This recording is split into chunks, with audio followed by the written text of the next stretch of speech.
Hello everyone from Fukuoka, Japan, the west coast of Japan. I'm going back to Tokyo.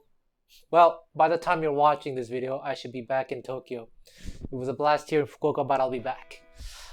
Today's video, I want to talk about something that I've talked about a lot about in previous videos. That is what to transcribe and how do you get stuff out of it, out of your transcriptions. And so you may think that the title is a bit clickbaity. It is, but it isn't. Let me just cut straight to the point. The best solos to transcribe are the ones that you like, plain and simple. And I think that's one of the biggest problems nowadays with people who are learning to improvise or learning jazz, is a lot of people in the beginning stages are not always necessarily sure what they want to learn, what they like. And that's kind of normal, because back in the day, if you got into jazz, it was not as varied as it is today. And also, there was a high likelihood that it was being played on the radio a lot. You could hear it in movies, on TV, and most likely, I mean, depending on where you live, there were jazz clubs everywhere. Well, not everywhere, but certainly more so than perhaps today.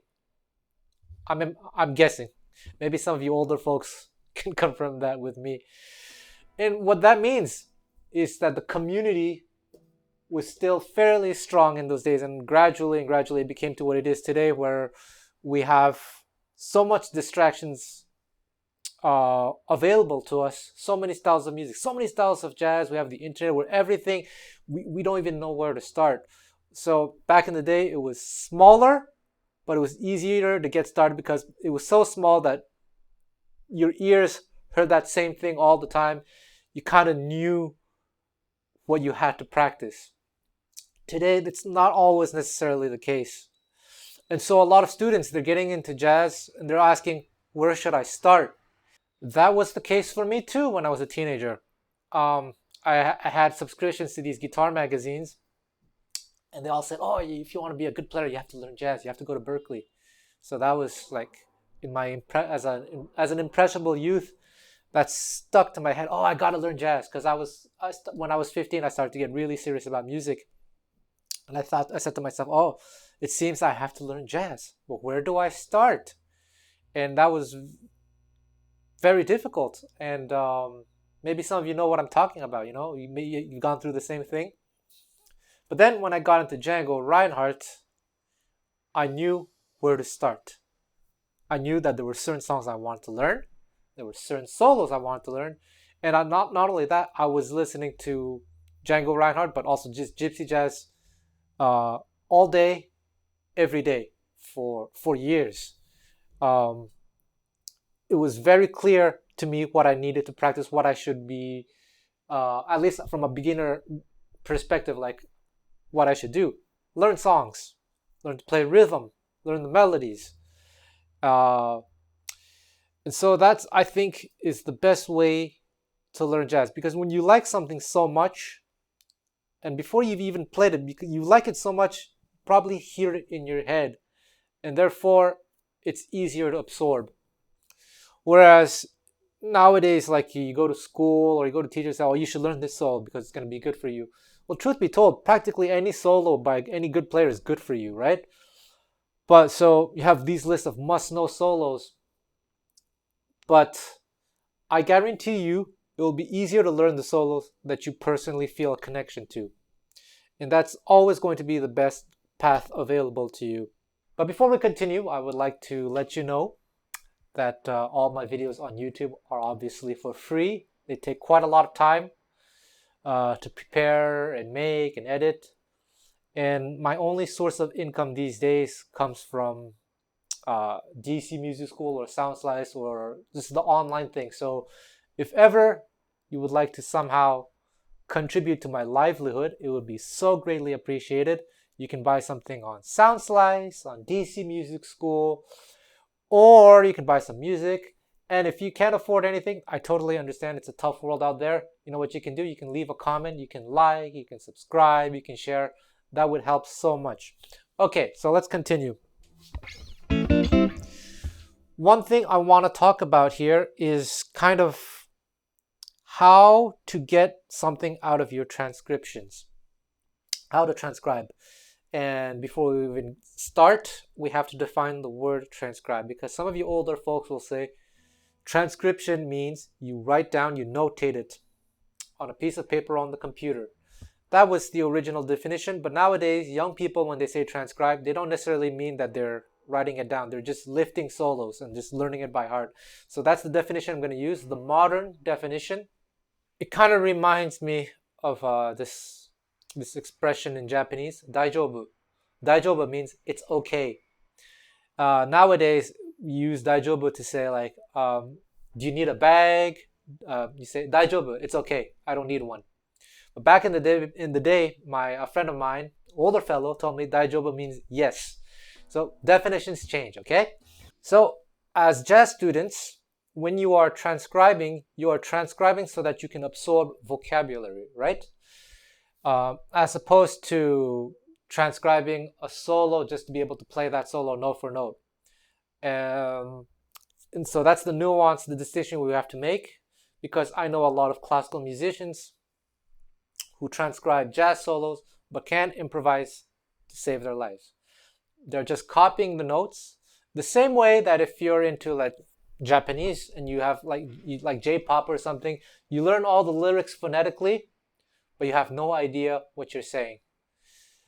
Even if you get the pronunciation correct, you still won't learn Japanese unless you start to make sense of what you're saying, you're singing. And it's the same thing when you're transcribing jazz solos. In order to absorb the vocabulary, you have to understand what's going on. So you need to be able to analyze what you're playing. But then one of the biggest problems nowadays is sometimes people overanalyze things, or analyze things in such a way that doesn't necessarily help. And it depends on how students learn. For some people it could help. For others, it doesn't help at all. So when I say analyze, I'm using a very, very broad definition of this. I'm basically mean you have to somehow make sense of what you're playing. And there will be different approaches that you can take for this. Different approaches that you can use, which we'll talk about. So over-analysis, that's something that I see a lot nowadays on the internet. I see even like music school professors with PhDs over-analyzing solos for no reason. Well, it's just because that's the way they were taught. But it's not always practical. And not only is it not practical, but you have to keep in mind that in the old days, a lot of the words that people are using, the technical terms, they didn't exist back in the day. And because those words didn't exist back in the day, they weren't thinking in that way. They were thinking often in much simpler terms. So if you're going to get a teacher, hopefully you can find a teacher that can make it easy to understand for you. In the end, though, what matters most is that you hear it in your ears, in your head, so that you don't really have to think too much in terms of technical details. You just hear it and you understand the meaning without necessarily understanding the intricacies of the theory and all that. And I'd like to use an analogy again with the Japanese language, which I've been studying for 4 years now. It's the reason why I'm here in Japan. Apparently, well, not apparently, there are groups of verbs. There's group 1, group 2, group 3, irregular verbs. And I have no idea about any of this. And I remember walking into a beginner class one time, and the teacher started describing all the different categories and subcategories and everything, and I could see the other students being so very confused. Luckily, I had been speaking Japanese for a few years already, and actually I had a certain degree of fluency, so I wasn't actually a beginner.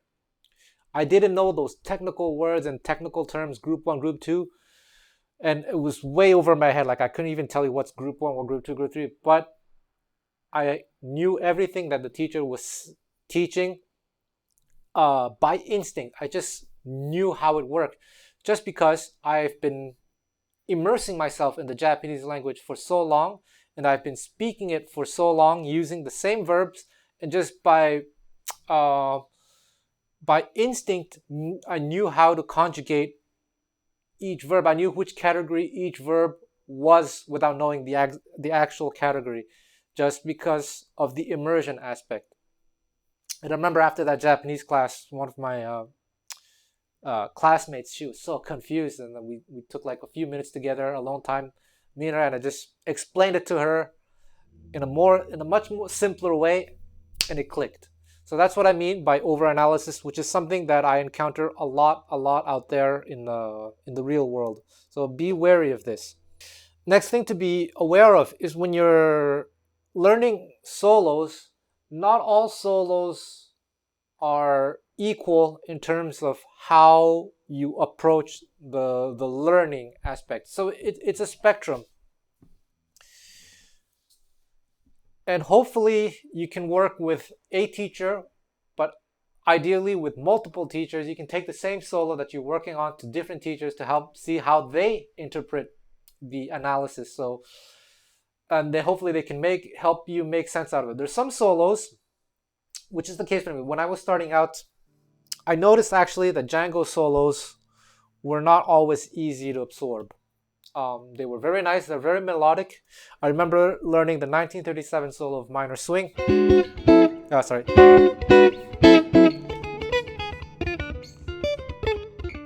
Okay, I remember learning that solo. But in that solo, there wasn't anything that I could really take in terms of copy and paste. Instead, what I got out of that solo was something a little bit more general.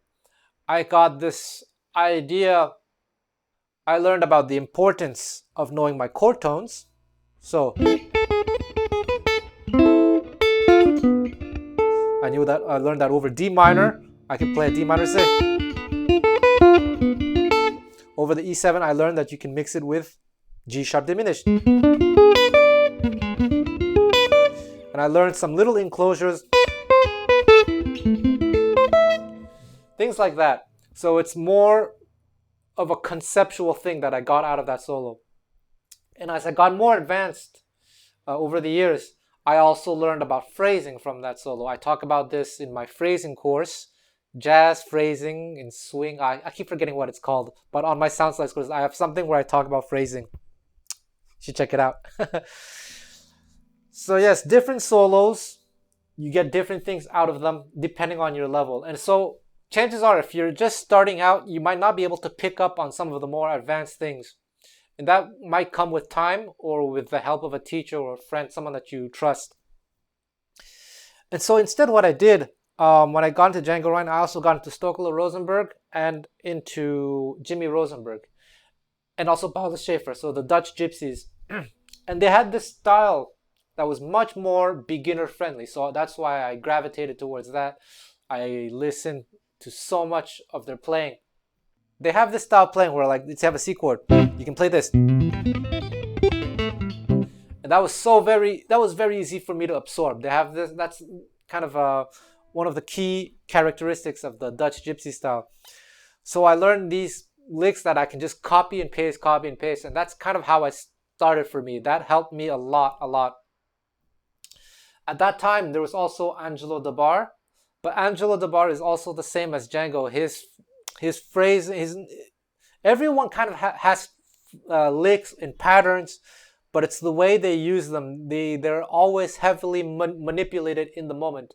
Whereas with a lot of the Dutch gypsies, it's not that there's no manipulation, but it's done to a much smaller degree, and it's easier to just take the phrase as it is and copy and paste. That was not the case with Django.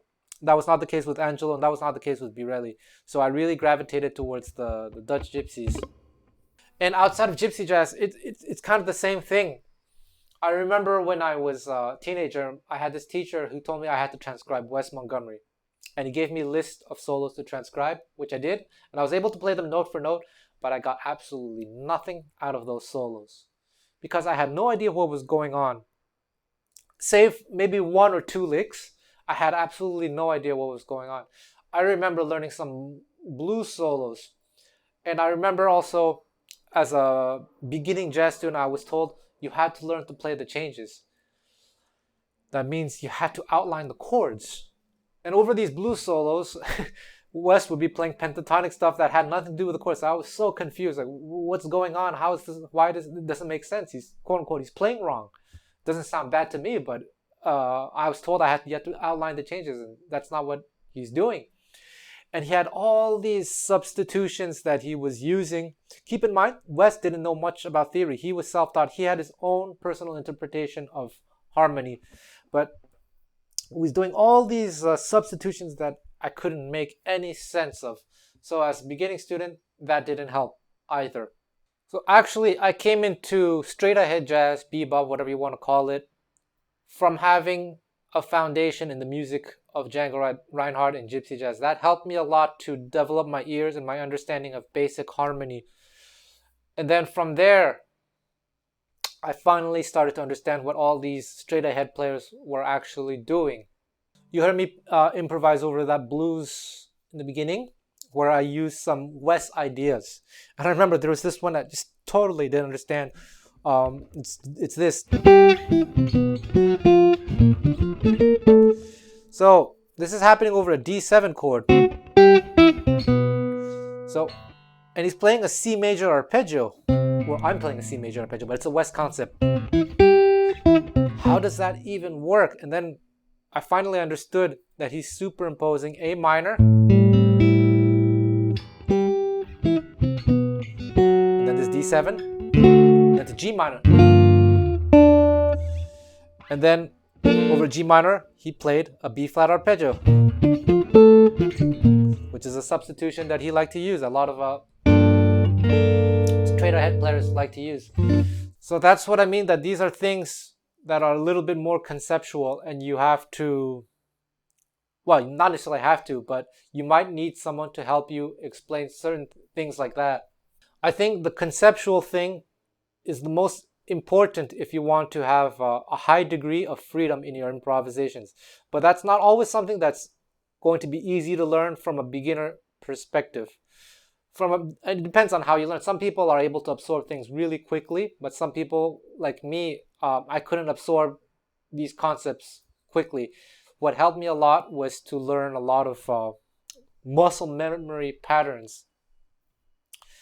And so I did a lot of that. I learned a lot of patterns, but musical patterns. Not like, practice your scale in third.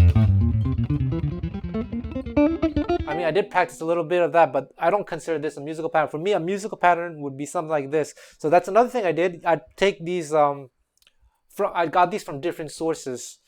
Long lines, let's say over a C chord. I would learn these super long lines that sometimes I created myself based on chunks of different melodic fragments from different players. So over a C chord, I could maybe do something like this.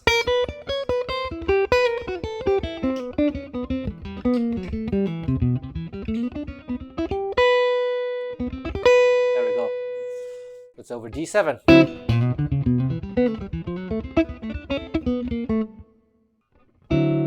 Things like that, really long lines that I would practice just to get some muscle memory. Here, B flat 7.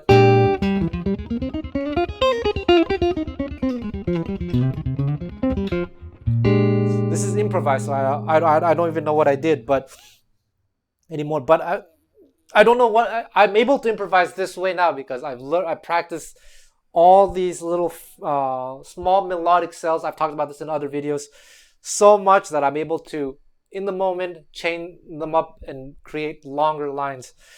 And from this, I learned a lot also about substitutions, that you can superimpose, that you can be on one chord, then you can superimpose different things to create mini chord progressions inside to create movement. So these are all the conceptual things that I learned by, over the years, listening to so much music, and in the beginning starting with things that I could easily absorb. And as the years went by, my ears started to just understand what was going on without necessarily understanding. Well, I have a background in music theory actually, but without, what I mean to say is that when I'm playing, I'm not thinking, oh, I should target the third or the seventh, I should use this melodic minor, I should use Dorian or whatever. No, what in my ear, I just hear sounds. And after, if I have to like explain what I did, I could certainly explain in those technical terms, but actually I would have to think about it. I have to say, okay, so this is the flat six, or this is the blah blah blah. Instead, for me, it's just sound. And so there's nothing wrong with learning theory and all the grammar and all the technical terms, but the most important thing is that you just sit down, listen to music with your instrument in your hands, and you try to start figuring out things, and hopefully things that you like. And if the thing that you like is too conceptual, then you probably should find it, and you don't understand it, then you should probably find someone to help you.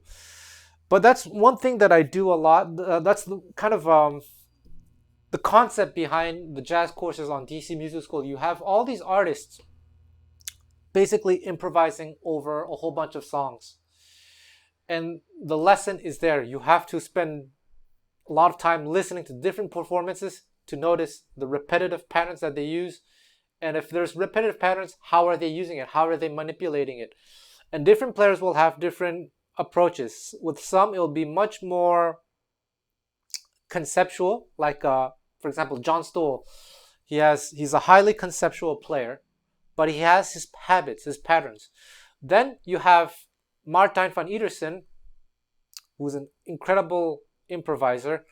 His solos are like some of the best bebop solos you can learn, because it's kind of like what Stokely Rosenberg, Jimmy Rosenberg are for gypsy jazz. Martijn van Idersen is for jazz guitar.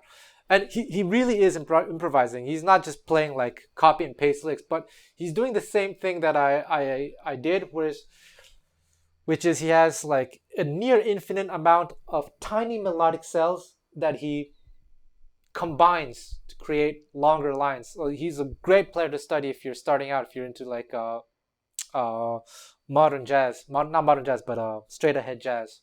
So with this in mind, I want to talk about kind of this conventional wisdom. Like a lot of music schools where teachers say, you have to transcribe Miles Davis. You have to transcribe this and that. You have to understand one thing about Miles Davis is that he was a unique player, and it was all about exploration. I'm not saying that the others weren't, but he was kind of always a rebel in his playing. And actually, just my opinion, but from a beginner perspective, Miles Davis is probably one of the worst players to transcribe, because it is highly conceptual, highly spontaneous. Miles Davis' solos are so conceptual that it could be very difficult. It can be very difficult for beginners to really understand what's going on.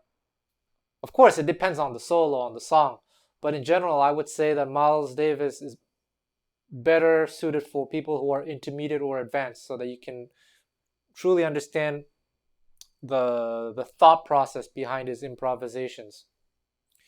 Then you have other players like Red Garland, I really like Blue Mitchell, Joe Pass, who are, in my opinion, much easier to understand. And it's the same thing with gypsy jazz or Django Reinhardt. For me, Django was also, he had patterns for sure, but he was a highly conceptual player as well. And like a song like I'll See You in My Dreams, which is one of the most famous solos that gypsy jazz players know. Like most serious gypsy jazz players have probably learned it at least once in their lifetime. I certainly have. I used to perform it. But that solo, from a beginner perspective, I remember I didn't really get so much out of it until I finally understood some of the concepts I was going for. Namely, like the idea of taking a shape and then voice leading.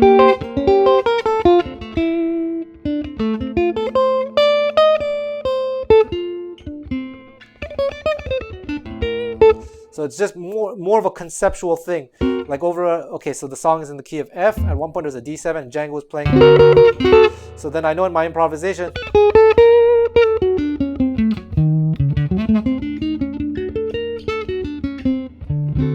so I learned you could add this note, this B flat. Things like that. I also learned over F chord.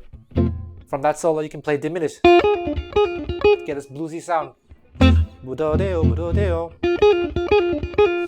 Oh, conceptual. Keep in mind that there are concepts behind everything. Even when you're learning copy and paste licks, there are concepts behind them. So that will be the most important thing in order to have a high degree of flexibility. But learning the copy and paste licks really helped me out. And they don't work on every song. So you have to carefully practice songs where you can use these copy and paste things. So again, working with someone that you trust can help a lot. But learning these copy and paste licks, to me, it's like you're learning a language, and you learn to say, let's say you're learning English. You learn to say, I am hungry. I'm hungry. You don't know what I means. You don't know what M means, the apostrophe, I'm. And you don't know what hungry means, but you just know that if you say I'm hungry, it translates back to your native language to being I'm hungry. But maybe you don't know how to say I was hungry, I will be hungry, he's hungry, she's hungry, she will be hungry, she might be hungry. These are the concepts. So in the beginning, you don't necessarily have to know these concepts.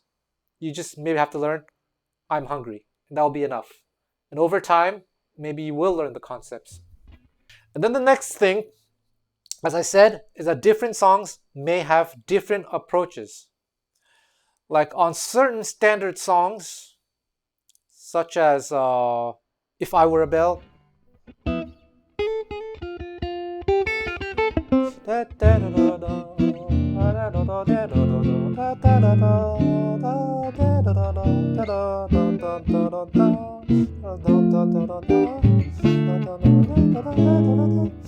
okay, or even what's the song, In a Mellow Tone, in the key of A flat. So you have this B flat 7, E flat 7, A flat. And in If I Were a Bell, you have G7, C7, F. So it's 2 dominant to 5 to 1. Of course, you can play the changes. But when I was practicing songs like with these chord progressions by certain players, I noticed that sometimes they played the blues over that. So that's a concept. Because sometimes playing the changes too much can be boring, or it might not be the sound you're looking for. And that's exactly the case when you're working on rhythm changes or the blues. I've made videos about the blues and rhythm changes. You check them out. But here's one thing that I see, and I go on the internet, I see like great players trying to teach the blues, and they're telling, all right, the first thing you got to know on the B flat blues is you have B flat mixolydian, E flat mixolydian, B flat mixolydian, then F minor Dorian, B flat, blah blah blah. That has nothing to do with the original way the blues was played. What you want to know about the blues is the phrasing and the vocabulary.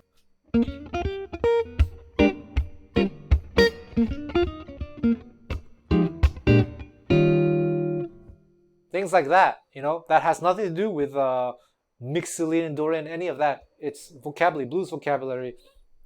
And then there are some songs where it is probably necessary to know your scales. That are songs that are less, that are a bit more modal in nature, or have harmonies that are not very typical in earlier styles of jazz, songs like Beatrice. Is that what's called? Yeah, Beatrice, where it's probably a good idea to have a certain foundation in various modes and scales.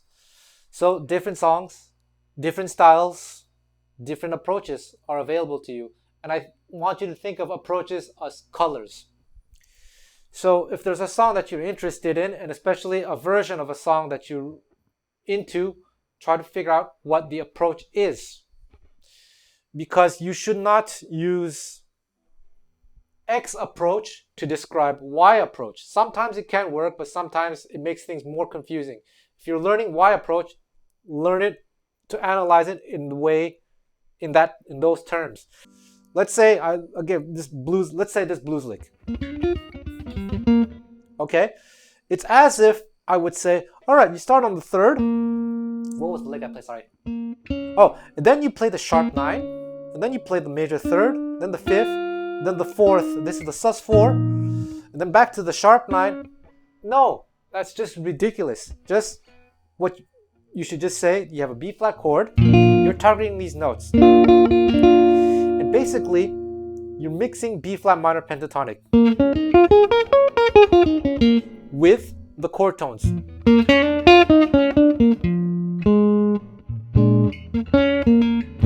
Simple.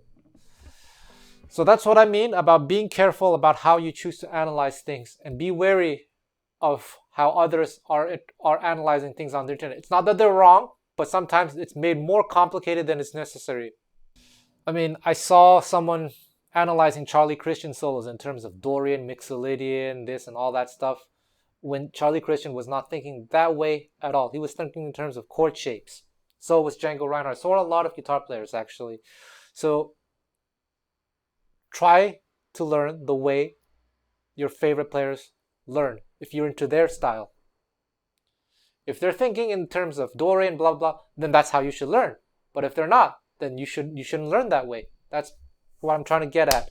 And in order to do this, so as a beginner, it can be so very confusing, so difficult, because that's what it was for me.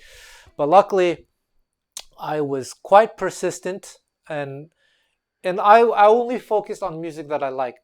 Another hint is that when you're learning songs, and you should learn a lot of songs, you should pay attention to the chord changes, because that's one of the problems I see again nowadays. Even with some professionals, they assume that the chord progression is the one that they learned in school from a book or something. And I've seen I've talked about this in previous videos, famous musicians transcribe old solos like Coleman Hawkins, like solo on Body and Soul. And on top, the chord progression, they copied the chords from the real book, which is often, I guess, Miles Davis' version or something. Or another famous solo is Charlie Parker's Cherokee. And people are analyzing it in terms of the chord progression that you find on the fake book, which isn't too far off from the original version, but the original version is this. And if you hear the guitar player, well, actually, I haven't double checked, but I could be wrong, but it should be close to something like this.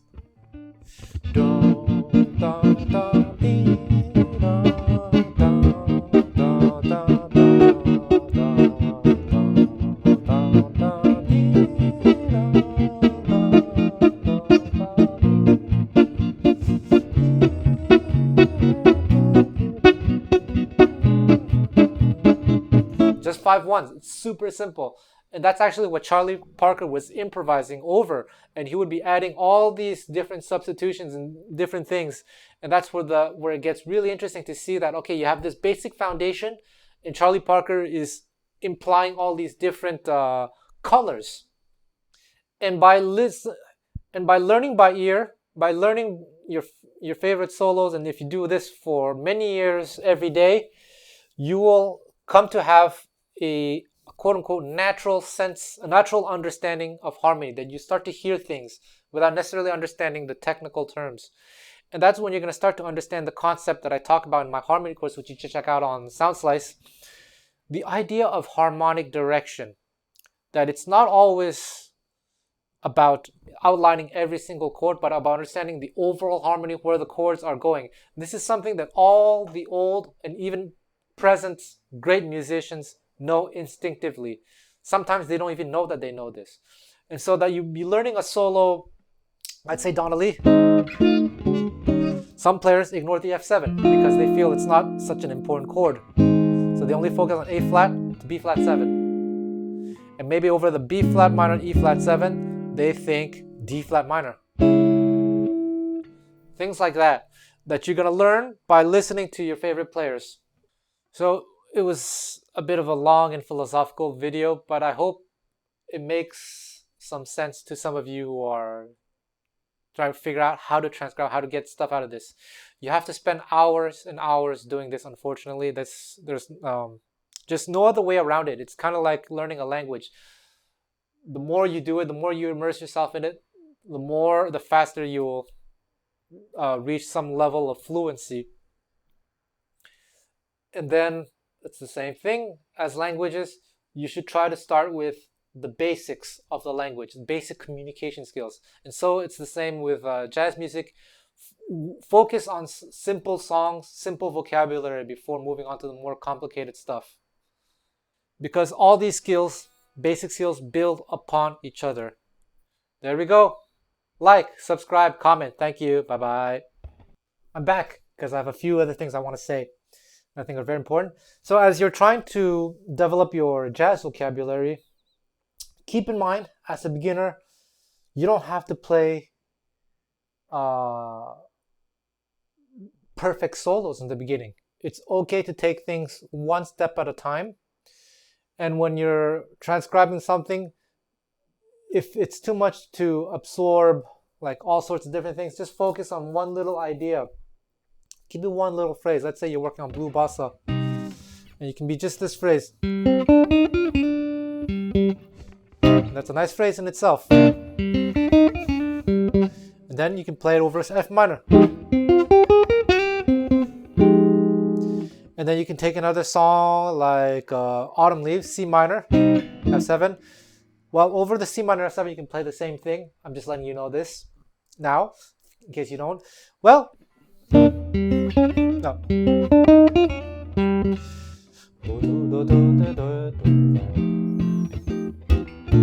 It can be just that. Actually, I remember going to a jam session in Tokyo.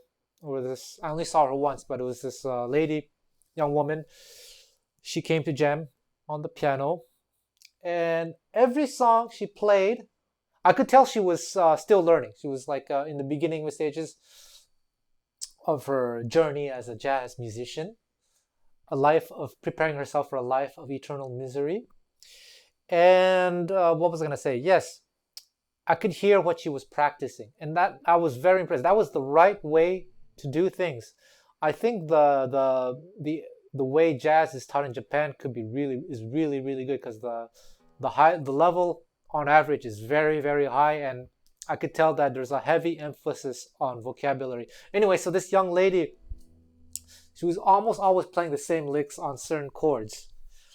And then on every song, she was playing practically the same licks. And there's no shame in that, is what I want to say. If that's what it takes to get started, then that's what you should do. And gradually you start to add things. And with the learning process, keep in mind, just like in any language, there are so many approaches to take. There's no one single right approach, but basically you're going to be learning a lot of things. And at one point, you're going to start to learn so many things, be exposed to so many new things, but you won't be able to remember everything. That's totally okay. Often the way it is, you're going to take 2 steps forward, or maybe 3 steps forward and 2 steps back. But at least you'll have made at least 1 step. And so it goes like that. For certain Japanese things, for me, it took me a year or 2 years before I finally got used to something that I was exposed to years prior. But it came naturally because I kept going at it, kept encountering it, and eventually it finally stuck. So it's the same thing when you're studying jazz. I keep transcribing, keep listening, spend as much time as you can listening with your instrument and trying to figure it out. In the beginning, try not to cover too much, of course. Like, this balance can be very difficult. When should you be learning new things? When you should be reviewing old things? There's no one single right approach, and you'll have to be your own best judge of that. But definitely, you'll need to spend time reviewing. You'll need to spend time absorbing new things.